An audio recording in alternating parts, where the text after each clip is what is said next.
రామాయణంలో రాముడే ఉదాహరణ. వాల్మీకి చెబుతాడు రాముడు కోపం రాదు, తెచ్చుకుంటాట. ఎందుకని తెచ్చుకోకపోతే పని అవ్వదండి. సుగ్రీవుడికి ఆయన మేలు చేశాడా లేదా, వాళ్ళని చంపాడా లేదా, అప్రతిష్ట కూడా భరించాడా లేదా? మరి సుగ్రీవుడు ప్రత్యుపకారం చెయ్యాలా వద్దా?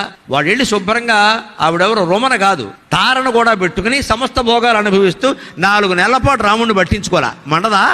అప్పుడు వచ్చింది రాముడు కోపం, రాలేదు, తెచ్చుకున్నాడు. ఏమన్నాడో తెలుసా? లక్ష్మణుని పిలిచి వాళ్ళని పంపించిన దారి ఇంకా తెరిచే ఉంది, మూసుకోలేదని చెప్పు అన్నాడు. దెబ్బకు వచ్చాడు వాళ్ళ లెక్కకి. అంచేది మిత్రుడు కూడా హెచ్చరించకపోతే పని చేయని కాలం త్రేతాయుగం. ఇప్పుడు ఎలా ఉంటుందో మీకు తెలిసి ఇక్కడ ద్రోహమే చేస్తారు. ఇక్కడ నువ్వు నమ్మావంటే ద్రోహం అయిపోయినట్టే. నమ్మక ద్రోహం అనే మాటే పనికిరాదు. నమ్మకం ఉన్న చోటే ద్రోహం ఉంటుంది. నమ్మడం నీదే తప్పు. నమ్మినట్టే ఉండాలి కానీ నమ్మకూడదండి. ఈ నట్టు బాగా బిగించాలి. వాడు కనపడినప్పుడల్లా నిన్ను తప్పితే ఎవరు నమ్ముతామయ్యా అనాలి. వెనకాడి నుంచి ఒక కెమెరా వేస్తూనే ఉండాలి. తప్పది.